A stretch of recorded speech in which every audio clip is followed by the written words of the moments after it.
Namaskaram.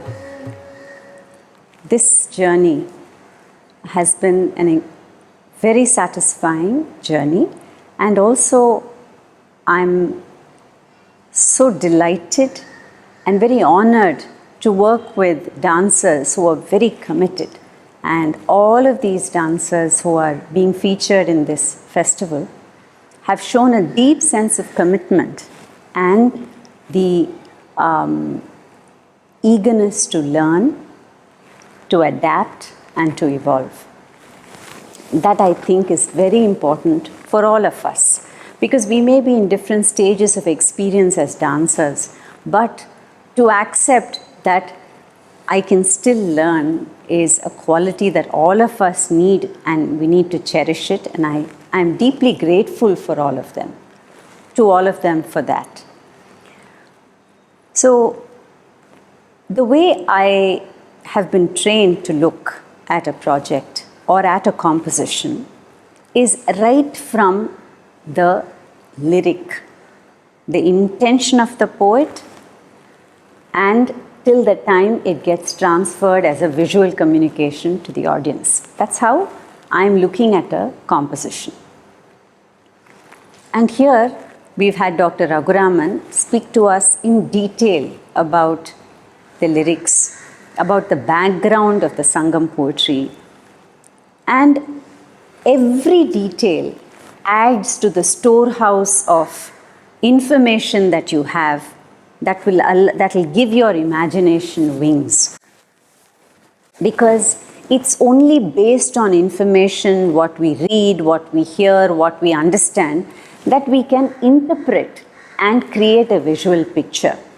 And Dr. Raghuraman sir he does not just look at the words for what they are, he's always giving you multiple interpretations of the word. He goes beyond the literal meaning. He gives you different ways of looking at the same word, and he gives you an understanding of the period in which this poetry was set.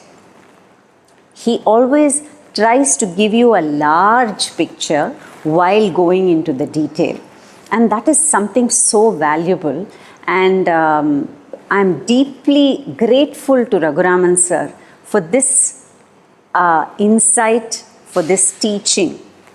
And working with him, he's open to how we can, as dancers, how we can translate the written text into a visual form.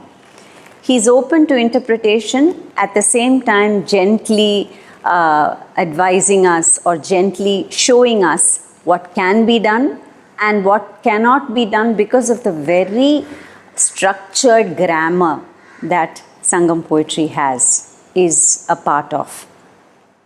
So once Raghuraman sir gave the very structured kind of understanding of the lyrics, the dancers, all the artists, participants of this project, what they did is they came up with their ideas.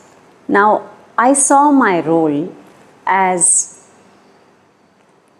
bringing to fruition their ideas, their understanding of the lyrics, of the music. That's how I saw my role. With my experience in visually composing poetry, and with my experience in teaching, I felt that what was necessary was to be there to gently bring out what they have within them, rather than me telling them what to do. I didn't want to compose it. I saw my role as bringing it out of them, but showing them, to me, what seemed the most effective way of communication. There were sessions of discussions as to what would be the most effective way of telling the story. And what is wonderful about the poetry is you don't have to follow it in a linear fashion. As long as we adhere to the grammar, we can use the last line first, or maybe a couple of words from the last line, and then start and use it to begin the whole composition. We can break it up into different lines if it makes sense. So the idea is to make sure you don't tamper with the grammar and you don't have to follow it in a linear fashion, but you can do it to tell the story the way it speaks to you, the poetry speaks to you. So that was the intention, and all of them came up with very creative ideas as to how to deal with it. And what is interesting for me always is all of us have fantastic imagination. We're very creative, especially as dancers. You've been working as, you've put in so much work as a dancer. Whether it's imagination or creativity, there is no dearth of it. But whether we are communicating what we are thinking or imagining is the question. And that's where I saw my role. So, with discussions as to how, how best to communicate what they are imagining, we had many sessions. It was very interesting how, changing emphasis in an expression, or not using a gesture but using silence. In many ways, we worked on how to make it most effective. So they came up with a framework, and with a beautiful singer who very generously shared her time, Monali. And so I always feel that the lyrics, once they leave that written form, we take the intention of the poet, but then it no longer belongs to the poet.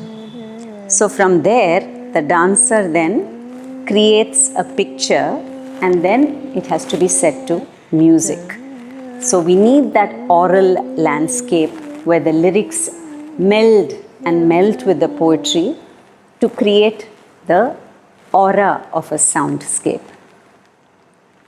And Rajkumar sir is a brilliant musician. And what is remarkable about him is all his feel for lyrics. He looks at it not just from the point of view of a musician, but also his vast knowledge of poetry and his genetic understanding of poetry. He also looks at it as a poet, or as he looks at the lyrics from that point of view, and not just as a musician to see whether the word, what meter the word will fit in, or what meter can be used in the line, etc. For him, it's not just the sound of the words, but also the meaning of the words matter. And so what happened is, from the very insightful and very thorough understanding that Raghuraman sir's brilliant explanations strove to give us, we went to Rajkumar sir, who then took the lyrics. Sir was aware that there was already a form given to it by the dancers. So when we sat together in our sessions, he of course was limited by that form which had already been given, because normally he works with empty, clean canvas. But this time we already had a form. There were roughly number of repetitions. The ideas had already been formed. But one thing we told sir, that this is what we have worked on. But as a composer, please take the liberty, if you feel you want to shift it around, if you feel a different approach is more appropriate musically for you, feel free to do it. And the dancers were ready for the challenge. I have to give it to them that it is very difficult, once it is set in your mind, to then adapt it again to the music or change it because the music is different now is very, very difficult. But they were ready for the challenge. So what sir did was, he took the words and gave it that dramatic life orally. So now the words were sung with emotion. They now had an emotion that was accompanied by melody. And from that, then we went back to the form that had already been created by the dancers. Now, they had to now re-listen to the music, re-look at the form that they had already given it, and then see how they could adapt or redo. And that was actually quite a difficult process for them. It was very challenging, but they really worked so hard at it. And I'm very proud of all of them for the amount of work that they have put in, and how beautifully they responded to suggestions about musicality, responded to suggestions about where to break their visual communication to suit the words and the music, etc.